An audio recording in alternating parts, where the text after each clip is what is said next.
Dieting maintain చేస్తుండు.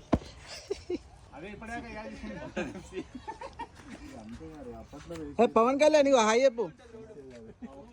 Hi చెప్పు సందీప్.